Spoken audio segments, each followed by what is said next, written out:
Like John, my arms are no longer long enough to be able to read without the Mayor Kleem, Ryan, Alan Cottrill, our wonderful sculptor, Lauren Cook, Professor Dick, Browns players and alumni, the Grozas, John, Judd, Jeff, Jill, and their children, and the rest of the attendees. I'm honored today to be here to speak about my dear friends Lou and Jackie Groza. Before going much further, I do want to mention that when Lou actually liked somebody, he would assign them their own special nickname. And whenever I would see Lou, the first thing he would say is, "How you doing, Curly?" And you can see that the nickname fit pretty well. So I think I'll continue on as Lou would have referred to me. 40 and almost 13 years ago, Lou was born in Martins Ferry, Ohio, the youngest of 4 boys, actually the smallest of the boys in stature, but eventually the largest in life and in blessed memory. Today's attendees are here to honor a man many only know by his athletic fame, and because to many, including me, he was their hero. When I was 18 years old, an aspiring kicker graduating from Cleveland Heights High School, yes, I am an East Sider, I took a chance and wrote Lou a letter asking him to help me with my kicking technique. I was surprised to receive his written reply and an invitation to join him and others at Berea High School to learn under the master. I represent the dozens upon dozens of aspiring kickers who Lou befriended in the same way. People like Rick Rose, here today, who kicked for Columbia and is a prominent doctor here in town. Brian Clark, who kicked for Yale and graduated as their all-time leading scorer, and perhaps is better known to some of the ladies as a star of General Hospital for many years. And me, a scrub at Cornell, who found greater success in the competitive semi-pro leagues of Washington, D.C., and now practices patent law. These kicking lessons started a 30-year friendship with Lou and a 40-year friendship with his dear wife, Jackie. I fondly recall the kicking lessons I received and holding the ball for Lou as he effortlessly kicked 50-yard field goals, one after the other, all right down the middle and 10 feet over the crossbar. When I learned Lou had passed away in 2000, the first thing I did was walk out onto the dock behind my home to check to see if the sun was shining, the wind was blowing, the tides were fluctuating, or the birds were flying. After all, I thought perhaps the forces of nature might pause for at least a moment out of respect for the passing of one of the greatest forces of nature to ever walk the earth. I traveled to Berea for the viewing and funeral. When I arrived at the church from the airport for the viewing, I was impressed by the thousands upon thousands of people who were waiting in line to pay their respects to the Groza family. This year I visited the Supreme Court to pay my respects on the passing of Supreme Court Justice Antonin Scalia. I can report that the line for Lou was considerably longer. Lou was inseparable from Jackie, his beloved wife of 50 years. Jackie was perhaps the classiest person I have ever known. After witnessing the burial of her husband, she hosted a lunch in Berea attended by hundreds of people, exhibiting her usual grace and good humor at what must have been the low point of her life. She survived Lou for 10 years, passing away in 2010. I want to talk today about some of the things most of you don't know about Lou, because he is mostly known for his exploits as a charter member of the Cleveland Browns, the only one who played in every championship game in which the Browns have participated. Sadly, the last one was in 1965, a loss to the Green Bay Packers, and hopefully Lou's distinction will end in the near future with a Super Bowl champ when the current owners make the Cleveland Browns great again.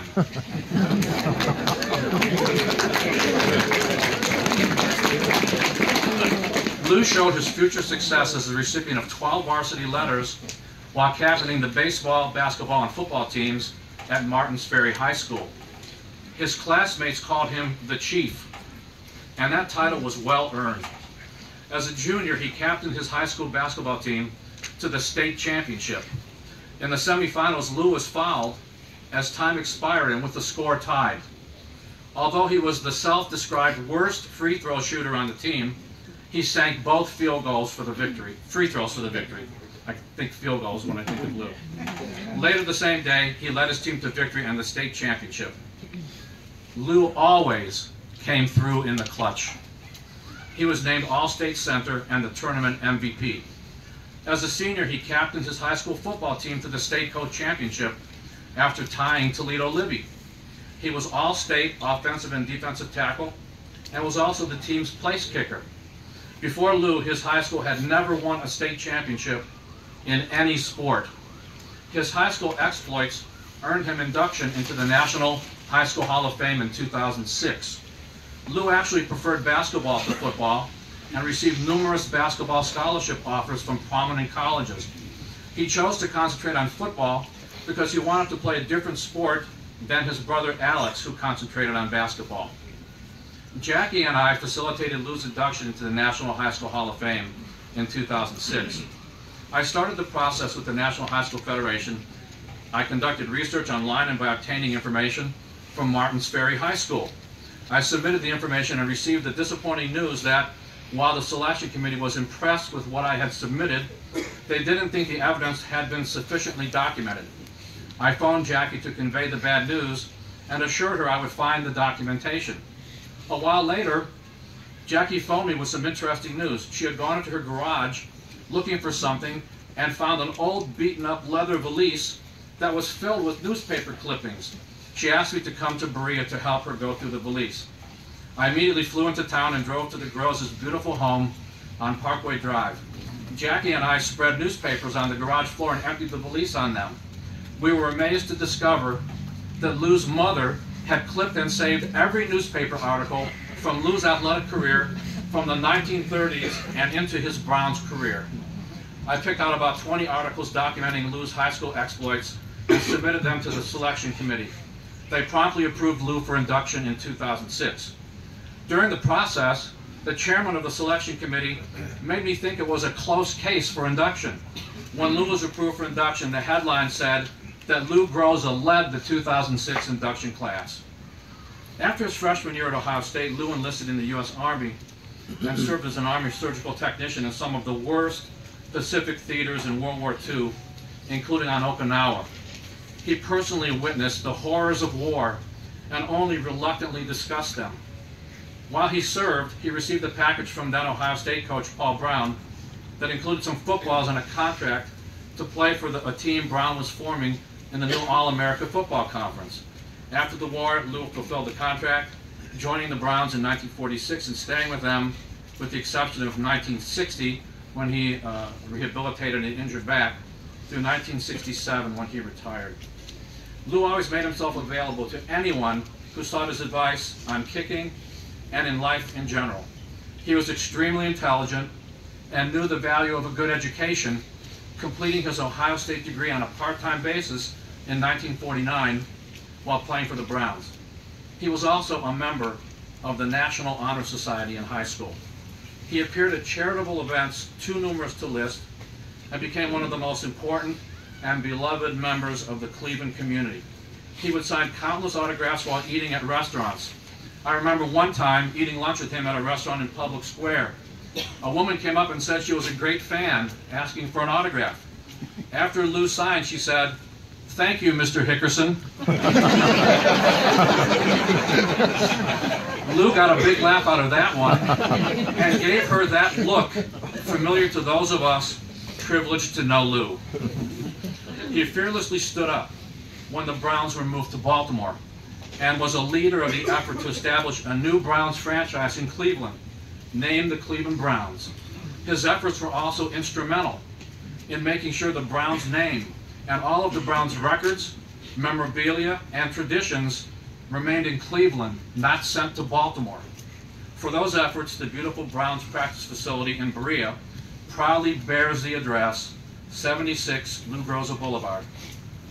Inspired by Lou, I invented the football kicking tee that has been used in every NFL game in the 21st century.